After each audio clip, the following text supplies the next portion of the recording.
welcome back to my film and TV channel. You're all staying safe and well. We're going over to Amazon Prime today for a 6-episode series called The Assassin. Yes, Emily Baker of The Independent, she wasn't overly impressed with this. She said, The Assassin is a waste of Keeley Hawes. This wannabe James Bond thriller is an insult to Hawks' talents. There you go. But Lucy Mangan from The Guardian, usually quite a hard taskmaster, our Lucy. She takes some impressing, that's for sure. She said Keeley Hawks' menopausal hit woman drama is perfectly crafted TV. So there you go. Who's right? Well, we'll have a look. We'll see. Perhaps it's somewhere in between. Perhaps it's nearer Lucy's. Perhaps it's nearer Emily's. Who knows? We'll have a look at it anyway. Crime thriller television series is created by Harry and Jack Williams, stars Keeley Hawes and Freddie Highmore's in this as well, and some others as well dotted about. But they're the two main protagonists. Some good co-stars, a good cast actually, a very good cast overall.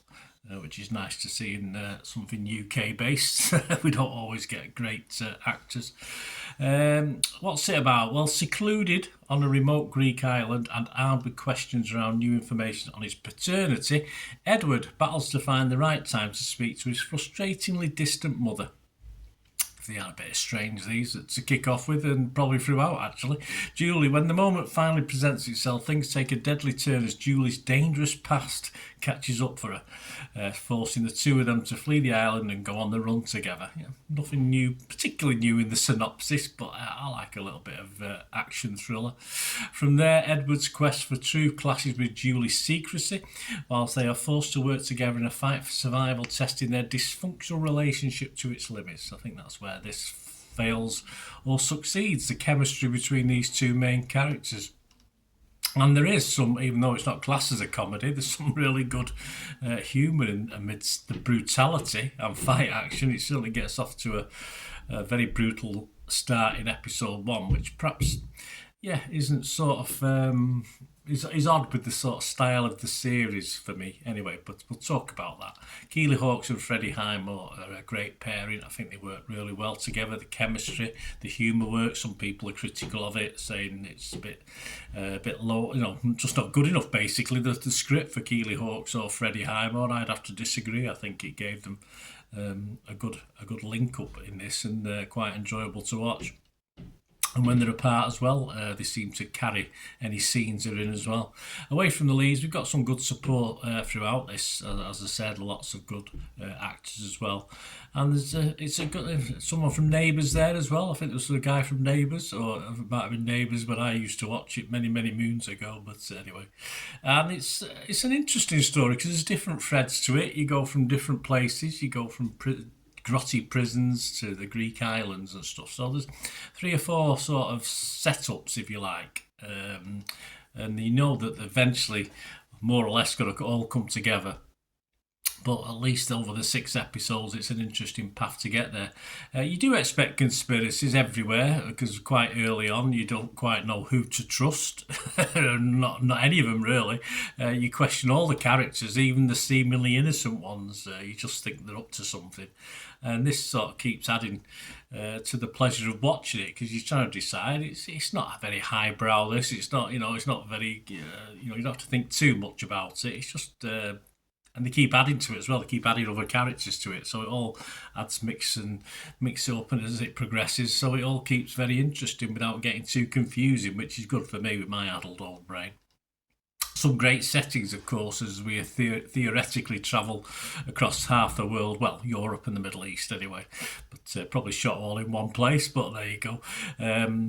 I assume it was shot in Greek, the Greek island bits. Yeah, very, very Greek looking. Could be Turkey, who knows. Anyway, Emily Baker, who, remember, was not impressed. She summed this up by saying, with its country-hopping, string-led theme and geopolitical edge, it's painfully obvious that the assassin wants to emulate James Bond. Well, if this is Hawks' audition to become the next 007, then she's completely let down by thin characterisation and a shoddy, juvenile script. She didn't like it, did she? Somebody's coming and let's go. Aren't phrases Daniel Craig's Bond ever urgently whispered? I'm sure he did. I'm not sure what made her say yes to such an underwhelming series. Well, probably the cash helps, but having a bit of fun in the sun, why not? But I bet the Greek sun had something to do with it. Yeah, Emily. At least I agree with Emily on that one, perhaps. Listen, it's painfully obvious Emily has no idea. James Bond, how can you even link this to James Bond? It doesn't emulate or want to be James Bond. It probably would want to be some of the good action comedy thrillers that have been over the years, but really, perhaps that title, The Assassin, has led people to believe this is going to be a raw, more serious story. And there are brutal scenes in it, which probably confuse people.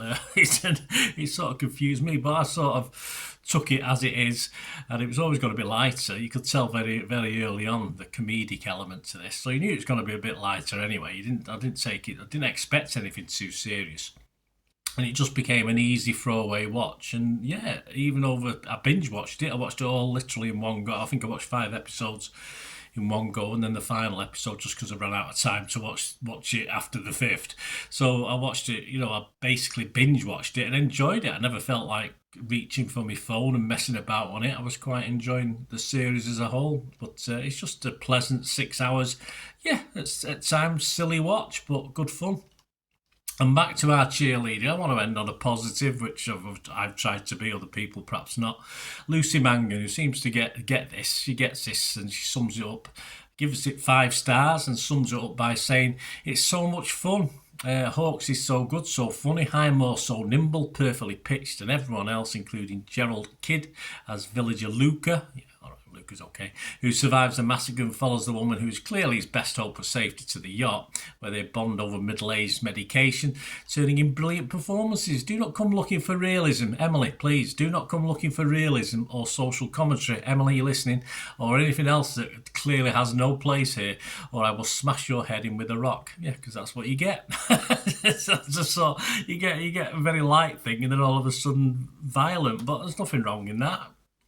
What's wrong is just because something's violent doesn't mean it all has to be violent. As in the best probably action comedy, dark comedy thrillers are.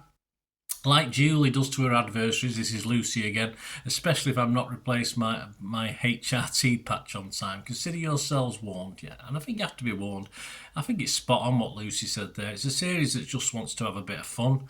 Some scenes obviously not for kids, very brutal, that possibly muddy the waters for some watchers and confuse people like Emily, I'm not too sure. But of course, James Bond has a lot of humour in it, but it's certainly... for the most part, not quite as brutal as this either. So you're talking chalk and cheese, really.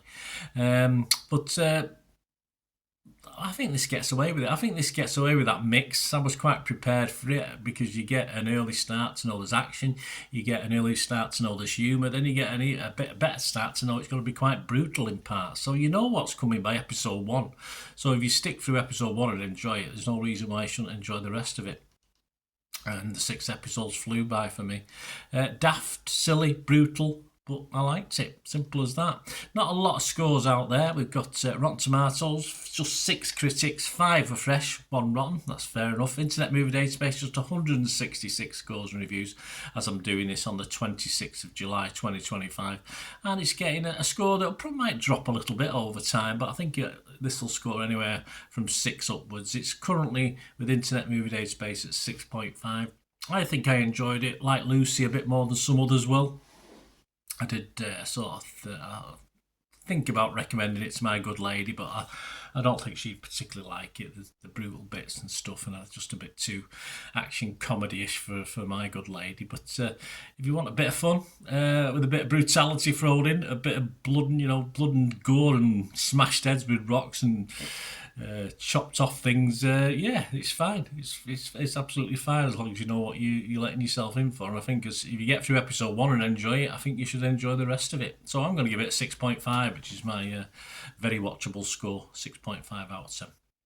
Thanks for watching, guys. Hope you enjoyed this. Hope you enjoyed the content. Please, if you do want to help support the channel, or you want to just get in touch with me through YouTube or contact me through my various socials, there are ways of doing that. All I ever ask for you to find out how you can help this channel in the future is to keep watching and listening.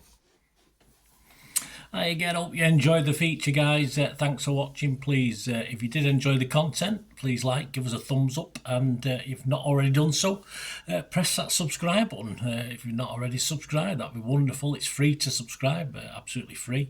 Also, check out my social media links if you want to follow me on TikTok, Instagram, X, Facebook.